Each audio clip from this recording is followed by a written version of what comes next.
program. This is the today's topic is identifying and formulating the research problem.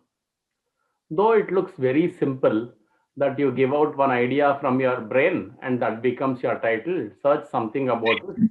Go to Shodh Ganga, you will get 4 titles, related titles, pick them up from there. Their PhDs, questionnaires will be there.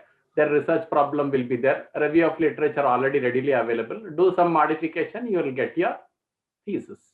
It's not as simple as that. Nowadays, people are looking very carefully into what is your problem and how did you identify your variables. And in case you want to seriously learn, well, was the platform. That is how this program was organized for 30 days. And invariably, we have put today's class identifying and formulating the problem for 1 full hour. We use normally we club this research problem, framing the research statement, problem statement, and then research questions also we'll put in one. But we have cut short this only to research problem. So welcome you all, enthusiastic learners. We'll go ahead. What is a research problem? It is basically a question that a researcher wants to answer. It is something which is boggling him for quite some time, and he wants to. He is inquisitive of seeking an answer to that question. So it's a problem that the researcher wants to probably solve if it's a business research. If it's a situation, what are the causes that the researchers have identified, or they feel apprehensive, or they are not they are confused, or they are at ease. It's probably a state of doubt in the mind of a research, which with respect to what do I select as an alternative in order to get to this problem.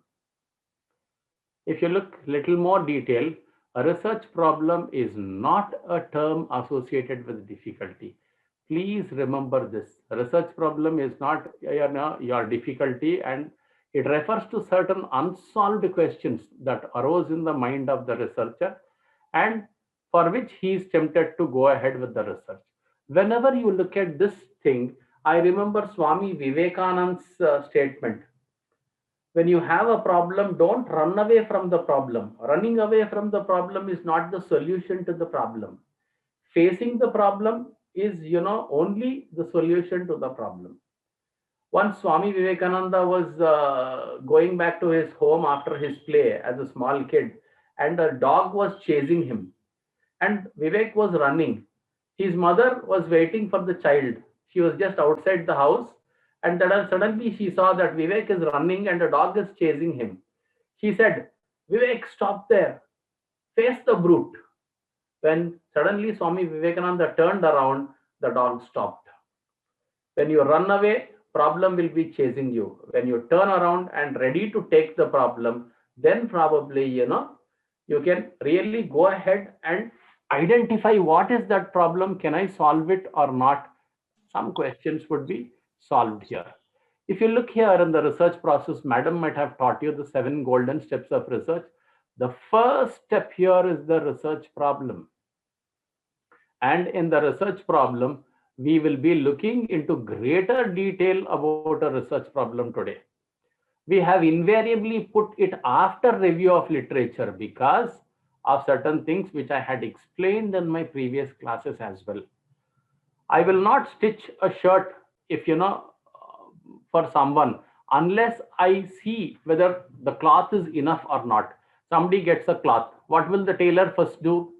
He will first look at you. He will first look at the cloth. Then he will measure the cloth. Then he will say for whom. Then he will take your measurement. Then cut, stitch, and then show it, and then finish it off. If it is a suit, a blazer, a 3-piece suit, he will say, come after 1 week because they need adjustments. So you need to adjust the blazer where put the waddings and other things. So he will take 2 or 3 sittings to complete it and finish it.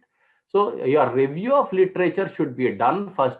From the review of literature, your gaps must flow. From the gaps, your objectives and your problem should flow.